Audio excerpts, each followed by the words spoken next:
حیا 4 بھائیوں کی اکلوتی اور بڑی بہن تھی، لیکن غریب خاندان کی بیٹی ہونے کی وجہ سے اس کے لاڈ نہیں اٹھائے گئے تھے، بلکہ زمینداروں کے بوجھ اس کے سر پر مسلط کیے گئے تھے۔ ماں لوگوں کے گھروں میں جھاڑو پوچھے کا کام کرتی تھی اور باپ دہاڑی دار مزدور تھا۔ جو عمر کھیلنے کی ہوتی ہے، حیا نے اس عمر میں بھائیوں کی ذمہ داری سنبھال لی تھی۔ سارا دن بھائیوں کے ساتھ اور گھر کے کام کاج میں دن گزر جاتا۔ کرتے کراتے حیا 16 سال کی ہوگی۔ بچے بھی اسکول جانے لگ گئے۔ حیا پڑھی لکھی نہ تھی، بس 4 جماعتیں پاس کی تھی اور اردو کے رسالے کہانیاں بہت شوق سے پڑھا کرتی تھی۔ گھر بھی ایک متوسط علاقے میں تھا۔ یہ تو شکر تھا کہ گھر اپنا تھا، کرائے کے گھروں کی فکر نہیں تھی۔ کچھ ہی دنوں میں حیا کے گھر کے ساتھ ایک کرایہ دار فیملی شفٹ ہوئی۔ 2 بھائی اور ایک بہن، ساتھ بوڑھی ماں۔ چھوٹی سی فیملی تھی، آس پاس زیادہ گھر نہیں تھے، لیکن جہاں ان کے کرایہ دار شفٹ ہوئے تھے، اس گھر کی حیا گھر کی دیوار کے ساتھ دیوار ملی ہوئی تھی۔ حیا بہت خوش ہوئی کیونکہ ملائکہ اس کی ہم عمر تھی۔ دونوں میں جلد ہی دوستی ہوگی۔ حیا اپنے بھائیوں کے ساتھ وہاں آتی جاتی تھی۔ ملائکہ کے دونوں بھائی یونیورسٹی میں پڑھ رہے تھے۔ ایک بھائی کا نام نائل اور دوسرے کا نام حمزہ تھا۔ نائل سنجیدہ جبکہ حمزہ بہت نٹ کھٹ تھا۔ ملائکہ بھی 11 سال کی طالبہ تھی۔ حیا کا آنا جانا ہوا تو دونوں بھائیوں سے ہنسی مذاق ہونے لگا۔ وہ بچوں جیسی حرکتیں کرتی کیونکہ بچوں کے ساتھ رہتی تھی ہمیشہ سے۔ نائل حیا کے بھولے پن کا فائدہ اٹھاتے حیا سے زیادہ فری ہونے لگا۔ حالانکہ وہ ایسا نہیں تھا، لیکن وہ چاہتا تھا کہ حیا کے نشیب و فراز سے فائدہ اٹھائے۔ اس پر عمل کرتے وہ حیا سے محبت سے پیش آنے لگا۔ جان جان کے اسے ہاتھ لگایا۔ حیا کو اپنی طرف متوجہ کرنا اس کا معمول بن رہا تھا۔ حیا بچی تو تھی نہیں، لیکن وہ یہ نہیں سمجھتی تھی کہ یہ سب صحیح ہے کہ نہیں، اسی لیے چپ تھی۔ اسے بھی نائل کا بات کرنا، حق جتانا اچھا لگتا تھا۔ وہ بھی اسے پسند کرنے لگی تھی۔ یہ عمر ہی ایسی ہوتی ہے، اگر کوئی آپ کو توجہ دے، پیار کرے تو وہی پیار سچا لگتا ہے۔ ایسا محسوس ہوتا ہے کہ ہمارے ماں باپ سے بھی زیادہ شخص ہمیں چاہتا ہے، لیکن ایسا ہوتا نہیں ہے۔ آپ کے ماں باپ سے زیادہ فکر، پرواہ، پیار کسی کو بھی نہیں ہو سکتا۔ حیا اور نائل کی محبت آہستہ آہستہ بڑھنے لگی۔ ماں باپ سارا دن گھر نہیں ہوتے تھے۔ رات کو گھر آتے، کھانا کھا کے سو جاتے۔ بھائی سرکاری اسکول جاتے۔ گھر کا کام حیا ہی کیا کرتی تھی۔ کام کرنے کے بعد وہ نائل کے گھر چلی جاتی۔ کبھی کبھار وہ بھی چھت سے حیا کے گھر آ جاتا۔ نائل کے گھر والے اتنا سیریس نہیں ہوئے تھے ان دونوں کی بڑھتی ہوئی دوستی کو لے کر، کیونکہ ان کی نظر میں حیا بچی تھی۔ سردیوں کے ٹھنڈے دن شروع ہو چکے تھے۔ ہر کوئی کمرے میں سونے لگ گیا تھا۔ نائل کو یہ راتیں بہت پسند تھی سردیوں کی۔ رات کے 1 بجے تھے، نائل حیا کے گھر کی چھت پھلانگ کر ان کی چھت پر آیا تھا۔ دیوار سے دیوار ملی ہوئی تھی، اسے مشکل نہیں ہوئی دیوار پھلانگنے میں۔ آہستہ سے وہ نیچے آیا۔ حیا کے گھر 2 ہی کمرے تھے، ایک نیچے اور ایک چھت پر۔ نیچے والے کمرے میں ساری فیملی سوتی تھی۔ حیا دروازے کے پاس ہی سوئی ہوئی تھی۔ نائل نے دروازے کے پیچھے چھپ کے اسے اٹھایا اور اسے چھت پر آنے کا اشارہ کیا۔ حیا بوکھلاتی ادھر ادھر دیکھا، سارے سو رہے تھے۔ وہ آہستہ سے چلتی نائل کے پیچھے چلنے لگی۔ نائل اوپر والے کمروں میں گھس گیا۔ حیا جھجکتی ہوئی اس کمرے میں گئی۔ لائٹ سارے بند تھی، چاند کی روشنی ہر جگہ پھیلی ہوئی تھی۔ حیا ڈرتے ڈرتے نائل سے بولی، کیا ہوا؟ آپ نے کیوں بلایا ہے؟ میرا تمہیں دیکھنے کو دل کر رہا تھا حیا، تمہیں دیکھے بغیر اب نیند بھی نہیں آتی۔ حیا دل ہی دل میں مسکرا دی کہ کوئی تو ہے جو اسے اتنا چاہتا ہے۔ حیا نائل کے گلے لگی اور پیار سے اس کے گال پر کس کیا۔ حیا، جی، میں آج تمہیں بہت زیادہ پیار کرنا چاہتا ہوں، کیا مجھے اجازت ہے؟ حیا شرماتے ہوئے سر جھکا گئی۔ حالانکہ اسے پیار کا مطلب تک نہیں پتا تھا، لیکن آگے جو ہونے والا تھا اس کے بعد تو نائل نے حیا کے ہونٹوں پر جھکتے آرام آرام سے اسے کس کرنے لگا۔ حیا پہلی بار کسنگ کر رہی تھی، لیکن نائل تو جیسے ماہر کھلاڑی تھا۔ اس نے حیا کو چومتے چومتے دل کے مقام پر ہاتھ پھیرنے لگا۔ سونی میری جان، تمہارا دل تو بہت نرم ہے، کیا میں اس دل کو کھا سکتا ہوں؟ مجھے ذائقہ چکھنا ہے کہ یہ کیسا ہے۔ حیا چپ رہی تو اس نے حیا کو نیچے بچھی چٹائی پر لٹایا اور خود کمرے کا دروازے کو کنڈی لگائی۔ یہ تو شکر ہے کہ دروازہ لکڑی کا تھا، ورنہ اگر لوہے کا ہوتا تو شور ہوتا۔ تو اس نے دل ہی دل میں شکر ادا کیا۔ نیچے حیا کے ساتھ لیٹا، اس کی کمر قمیض اوپر کی ساتھ ہونٹوں کا رس بھی پی رہا تھا، ساتھ حرکت بھی تھی۔ قمیض اوپر کرے بعد میں ہاتھوں کی گستاخیاں شروع ہوئیں۔ ہاتھوں کو گول مٹول ابھاروں پر پھیرتے دونوں ہاتھوں سے پکڑ کے مسلنے لگا۔ حیا سسکیاں روکنے کی کوشش میں ہلکان ہو رہی تھی۔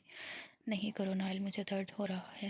سہ کر ہی نہیں جب دیکھا حیا بول رہی ہے تو سونیا کے ہونٹوں پر کس کرتا اپنی پینٹ کی جیب سے ٹیپ نکال کے حیا کے منہ پر لگا دی اور حیا کے ہاتھ اسی کے دوپٹے سے اوپر کی طرف باندھ دیے۔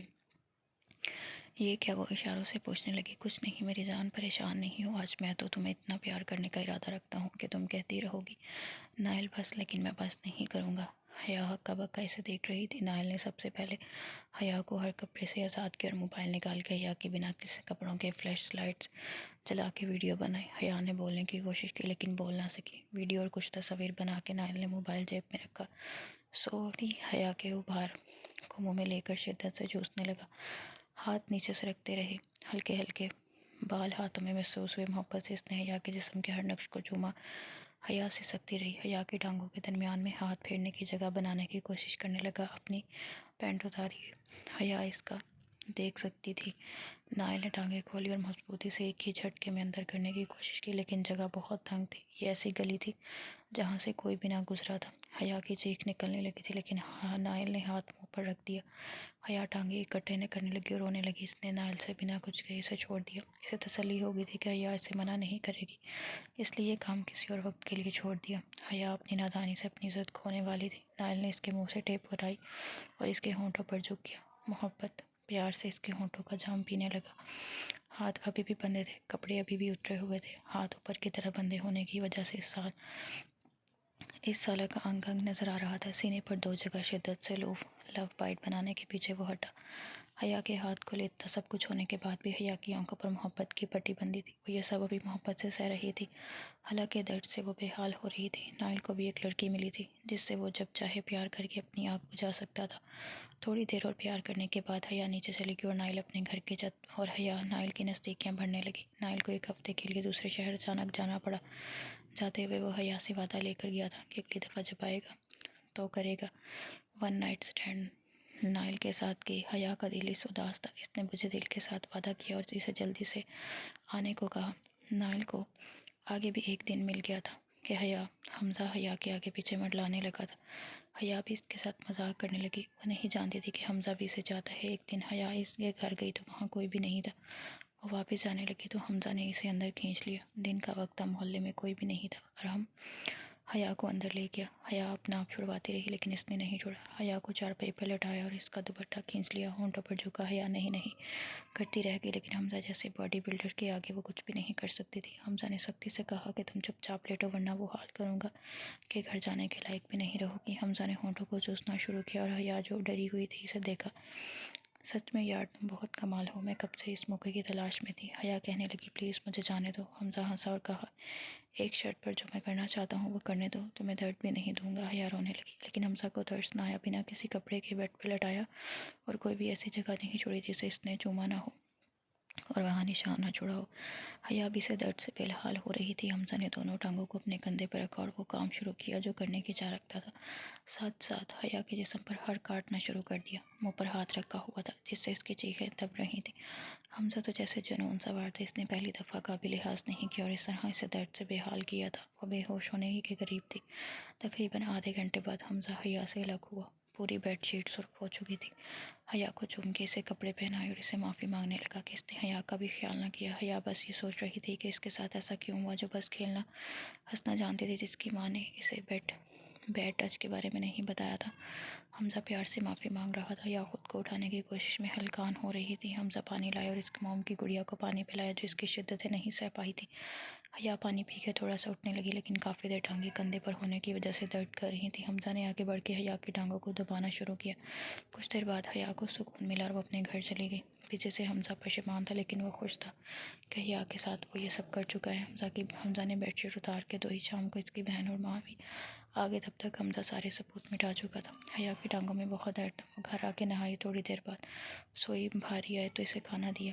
اسے ایک پل کے لیے بھی یقین نہیں آ رہا تھا کہ یہ سب اس کے ساتھ ہوا۔ اس کے ماں باپ کے آنے سے پہلے حمزہ ایک بار پھر گھر آیا اور حیا سے معافی مانگنے لگا اور کہا کہ پلیز کسی کو نہ بتائے، یہ کوئی اتنے مسئلے والی بات نہیں ہے۔ اس نے حیا کو سمجھایا، ایک دفعہ اس کے ماتھے پر کس کیا اور چلا گیا۔ حیا سوچنے لگی کہ وہ کسی کو بتائے یا نہیں۔ وہ چپ ہوگی کیونکہ حمزہ بار بار معافی مانگ کے گیا تھا۔ کچھ دن صحیح گزرے، نائل گھر آ چکا تھا۔ حیا ایک دفعہ بھی اس سے ملنے نہیں گئی۔ وہ حمزہ کا سامنا نہیں کرنا چاہتی تھی، اسے حمزہ کو دیکھ کے جسم کا درد یاد آ جاتا۔ نائل نے پورے 2 دن انتظار کیا کہ حیا اس سے ملنے آئے لیکن وہ نہیں آئی، تو رات کے وقت جب سب سو گئے تو ان کے گھر گیا۔ حیا آج اکیلی صحن میں سو رہی تھی۔ اسے سے اس نے حیا کی باہوں میں اٹھانا چاہا لیکن حیا اٹھ گئی تو نائل اسے اشارہ کرتا اوپر چلا گیا۔ کچھ دیر بعد حیا بھی اوپر آ گئی اور نائل کے گلے لگی، رونے لگی۔ نائل پریشان ہو گیا، بار بار پوچھا کہ کیا ہوا لیکن حیا نے بس اتنا کہا کہ اسے نائل کی یاد آ رہی تھی۔ نائل مسکرانے لگا۔ دیکھو میں تمہارے لیے کیا لایا ہوں حیا۔ حیا چکی کیا لائے ہو؟ لپسٹک؟ واہ! نائل نے ہاتھ لگا کے تو کیا اس کے ہاتھ میں بلڈ ریڈ کلر کی لپسٹک تھی اور ساتھ تھوڑا بہت میک اپ کا سامان؟ شکریہ نائل، حیا نے مسکراتے ہوئے اسے شکریہ کہا۔ شکریہ نہیں چلے گا، کل جب تمہارے گھر کوئی نہ ہو میں چاہتا ہوں کہ تم میرے لیے تیار ہو اور میں تمہیں پیار کروں۔ حیا جھجکی لیکن نائل نے اسے سمجھایا کہ کچھ بھی نہیں ہوگا۔ حیا نائل سے سچا پیار کرتی تھی لیکن وہ ڈرتی تھی کہ اگر میں نے سچ بتا دیا تو وہ اسے چھوڑ دے گا۔ اسی ڈر سے وہ چپ ہوگی۔ اگلے دن حیا کے گھر والے جب چلے گئے، جب حیا کالے رنگ کا سوٹ پہنا تیار ہوئی، گھر کو کنڈی لگی ہوئی تھی۔ نائل چھت سے اس کے گھر میں آیا۔ حیا شرما رہی تھی، ہلکے سے میک اپ میں بھی وہ دلکش لگ رہی تھی۔ نائل آتے ساتھ ہی اس کے سرخ ہونٹوں پر جھک گیا، کافی دیر نہیں چومتا رہا، اس کا رس پیتا رہا، ہاتھوں کو مسلسل حرکت دے رہا تھا۔ حیا بھی اس کا ساتھ دینے لگی۔ دونوں نے بہت زیادہ جوش سے پیار کیا۔ نائل نے تو جیسے جنت پا لی تھی، بار بار حیا کو شکریہ کہتا اور چومتا۔ حیا شرما رہی تھی۔ نائل نے حمزہ کی طرح وحشی پن نہیں دکھایا تھا۔ سونی بھی مطمئن ہو گئی۔ نائل کچھ دیر بعد گھر چلا گیا۔ ابھی حیا نہانے جا رہی تھی کہ حمزہ آ گیا۔ حمزہ کو دیکھ کے وہ ڈر گئی۔ وہ بھی چھت سے آیا تھا، یقیناً اس نے نائل کو یہاں سے جاتے دیکھا ہوگا۔ ہاں میں بھی کہوں بھائی اتنی دیر کیوں لگا کے گیا ہے؟ میں کب سے انتظار کر رہا تھا کہ بھائی فارغ ہو کر آئے اور میں آ جاؤں۔ کیا بکواس کر رہے ہو؟ بکواس نہیں جانے من، بھائی نے ہی مجھے کہا کہ مجھے حیا کے ساتھ سیکس کیا ہے اور اگر میں جانا چاہتا ہوں تو چلا جاؤں۔ حیا کو یقین نہیں آ رہا تھا کہ نائل ایسا کہہ سکتا ہے۔ ابھی وہ واش روم میں بھاگتی کہ حمزہ نے اسے کمرے میں لاک کیا اور اس کے پھر سے وحشی کھیل شروع ہو گیا۔ حمزہ بہت جنونی تھا اس معاملے میں بھی۔ ابھی وہ فارغ نہیں ہوا تھا کہ دروازہ کھٹکا۔ وہ تسلی سے بنا کپڑوں کے ہی کمرے کا دروازہ کھولنے چلا گیا۔ آگے نائل کھڑا تھا۔ نائل مسکراتے ہوئے اندر آیا۔ دونوں بھائیوں نے حیا کو بے وقوف بنایا تھا۔ حیا ہکا بکا سی نائل کو دیکھ رہی تھی جو ہنستا ہوا اندر آیا۔ حمزہ نے پھر سے اپنی پوزیشن سنبھال لی۔ جب دونوں کا جی بھر گیا تو اسے ڈرا دھمکا کے پیار سے کسی کو بتانے سے منع کر کے دونوں بھائیوں کا ڈر حیا کے دل میں بیٹھ چکا تھا اور رونے لگی۔ نائل اسے پیار سے سمجھانے لگا یہ سب غلط نہیں ہے، وہ دونوں اس سے بے حد پیار کرتے ہیں۔ نائل اسے کپڑے پہنانے لگا، واش روم میں لے گیا۔ دونوں نے اکٹھا شاور لیا، بازار سے پیزا آرڈر کیا اور نائل، راحم اور حیا نے کھایا۔ حیا اب کچھ حد تک سنبھل چکی تھی۔ دونوں نے اب حیا کی رضامندی سے دوبارہ اسے پیار کیا اور گھر چلے گئے۔ کسی کو کچھ پتہ بھی نہیں چلا۔ دن بدن گزرتے جا رہے تو دونوں اکٹھے ہفتے میں ایک دفعہ حیا پر حق جماتے۔ ایک سال تک ایسا ہوتا رہا۔ حیا کو اب بھی حمزہ سے ڈر لگتا تھا، اس کا جنونی انداز اسے سہما دیتا تھا۔ حیا کے رشتے کی بات ہونے لگی تو حیا نے نائل کو کہا کہ وہ اس سے شادی کر لے۔ وہ ہنسنے لگا اور اسے سمجھایا کہ شادی ماں باپ کرتے ہیں۔ حیا رونے لگی کہ وہ اس کے بغیر کیسے رہے گی، لیکن دونوں بھائیوں نے اس سے شادی سے انکار کر دیا۔ انہیں پکی پکائی کھیر اتنا عرصہ ملتی رہ گئی۔ اب وہ کہاں اس سے بے وقوف سے شادی کرتے۔ ایسے کرتے کراتے حیا کا رشتہ اس کے چچا زاد سے ہو گیا جو اسی کام کا ہم عمر تھا۔ مہندی سے ایک دن پہلے حمزہ آیا۔ جب سب سو گئے، حیا کو پیار کرنے لگا تو حیا نے اس کے منہ پر تھپڑ مارا۔ اتنا عرصہ ان دونوں کے ہاتھوں بے وقوف بنی رہی۔ اب اسے عقل آئی۔ حمزہ منہ بنا کے چلا گیا اور نائل کو بھی جانے سے منع کر دیا۔ یوں کچھ دن میں ہی حیا کی شادی ہوگی۔ حیا اداس تھی اور اللہ سے معافی مانگتی تھی کہ نادانی میں وہ کیا کرتی رہی۔ پیار کا جھانسا دے کے دونوں اس کو بے وقوف بناتے رہے۔ ایک سال بعد حیا کو اولاد ہوئی، لیکن وہ 5 ماہ کے بعد پیٹ میں ہی مر گئی۔ حیا بہت روئی، اپنے گناہوں کی معافی مانگی۔ ادھر ان دونوں بھائیوں کی شادی تو ہو گئی لیکن دونوں کے ہاں اولاد نہ ہوئی۔ اللہ نے ان سب کا پردہ تو رکھ لیا تھا لیکن وہ تینوں ہی اپنی اپنی جگہ پشیمان تھے۔ دونوں بھائیوں نے حیا سے بھی معافی مانگی لیکن اب کیا فائدہ۔ حیا کو شادی کے 8 سال بعد اللہ نے ایک بیٹے سے نوازا۔ حیا ابھی بھی اپنے پچھلے دن یاد کرتی تو سوچتی ہے کہ کیا ہوتا اگر اس کے ماں باپ اسے تعلیم دلواتے، کچھ بنیادی باتیں سمجھاتے، لیکن خیر کیا کر سکتے تھے۔